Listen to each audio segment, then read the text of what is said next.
My question today is, looking back on life, what was the best investment that you ever made? It could be one or two different things. It doesn't matter. At the end of this video, I'm going to tell you the two best things that I ever did. Now, I can't stand it when YouTube guys are like, wait till the end of the video. I don't like that, even though that's exactly what I'm doing. I won't make a habit of that unless it works. But here's the thing, and here's why I'm asking this question today, because this particular channel skews to 50 and over exclusively, like 100% 50 and up reviewing this. I love that. That's the group that I identify with. That's the group that I'm in, right? So the thing is, though, with that comes responsibility to the younger people that we're around, because a lot of us watching this, you guys watching, you know who I'm talking to, we've got kids, right? Even if you don't have kids, you might have nieces and nephews. You may have young people in your life. And like with Julie and I, we've got 3 kids amongst the 2 of us, all from 20 to 22. So the age group of the kids that are hanging around with us is from 18 to 25. These kids are hardworking. You hear about kids being lazy these days. Not this group, man. These kids are hardworking and they want the best out of life. The funny thing is, when you ask them about long-term investing, they look at you like a deer in the headlights.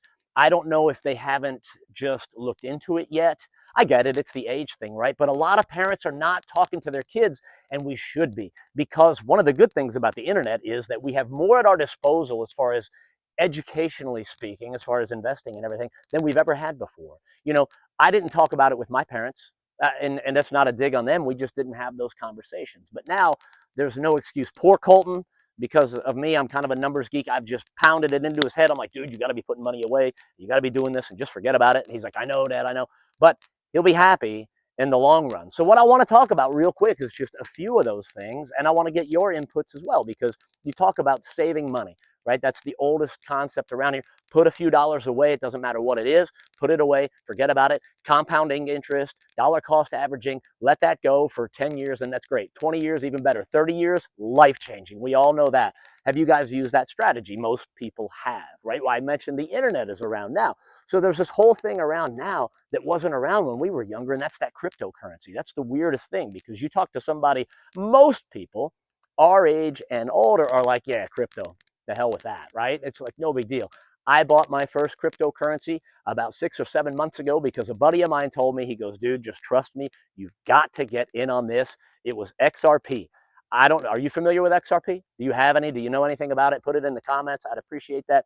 The funny thing is about that, if you want to research it or you look on YouTube or any kind of social media, XRP numbers, it's so funny how everybody's an expert on cryptocurrency and they're like, it's at $3 and change this morning, right? They're like, it's going to $5. Other people are like, it's going to 10,000. Who cares? I bought some. I'm going to sit on it. I'm going to wait and just see what happens. And I didn't put more in there that I could afford to lose. Next thing, one of my favorites and one that I've done well with over the years was real estate, right? Real estate, obviously. And I've got friends of mine that go, real estate's dumb. Don't get into that. I've never had a bad real estate experience. I've had bad tenants. I had a commercial building in downtown Claremont, and I had the worst tenants on planet Earth. The tenants were so bad, I sold the building, right? They were so bad, I sold the building. Now, looking back, I probably should have kept it. But, you know, it's funny. If you've bought or sold real estate, especially if it was investment, you know what I'm talking about when you go to the closing and you're thinking about it going into it and you're like, am I making the right decision? Should I be selling this? And then you sign everything. Even that night, you're like, I wonder if I did the right thing. Then you wake up the next morning and you're like, oh, free at last. And you're not thinking about it. You're like, I should have sold that 5 years ago, right? So that's a pretty good thing. I'll tell you what I have no business doing is day trading. Day trading and I are mortal enemies. Like, it's all bad. I thought I was good at it. You know, one day you're like, wow, I made a ton of money. And then boom, 2 or 3 days later, you've lost more than that. So how many of you have done well or bad on day trading? I've got friends that tell me they do great. I believe them. I did not. I wish I would have never done it. Now, it's getting towards the end of the video, and I'm going to tell you the 2 things that I did as promised. And this isn't for everybody, right? The experts are going to come on here and tell me I did horrible things. First of all, I paid off my mortgage of the house that I live in as soon as I possibly could. That has been amazing. And I know plenty of people who would say, Matt, you could have done so much more with that money, or you could have invested this money. Look, I watched a lot of people lose their homes in 2008, 2009, because they were in over their head. And I said to myself, I am going to pay that thing off as soon as I can so that I am never in that situation. And y'all know I love Publix. I will go right back to work at Publix, bagging groceries, stocking shelves, whatever I have to do, and I'll make more than enough money to pay the property taxes, and I don't have to worry about it. So it's peace of mind. I don't care about your investment. You say, well, you could make 2% more over here. A 2% means nothing to me. You know what means something to me? Sleeping good at night. All right. Now, the best thing, even better than paying off my house, get ready. I'm ready to take the arrows. You guys could throw them at me.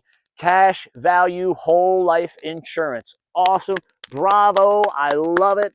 It is wonderful. It is great. And if you listen to Dave Ramsey, he'll tell you to never do it. Listen, Dave does a lot of good things. I don't agree with that strategy, and I'm not saying cash value whole life works for everybody, but I love it. I'll do a whole different video on that. Have you had a good or bad experience with cash value whole life insurance?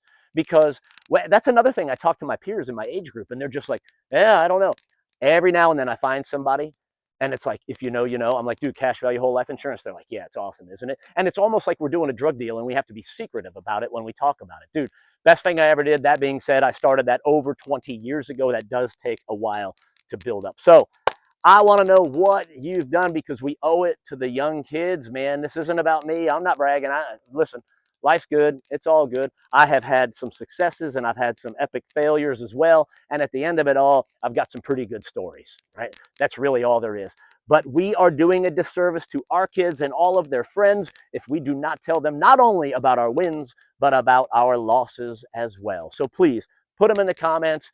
Share this with the young people in your life and let them know that the earlier they get started, I don't care if it's $25 a month, throw something to the side and forget about it. And they will thank us old people later. But they're not going to listen. So, the hell with it.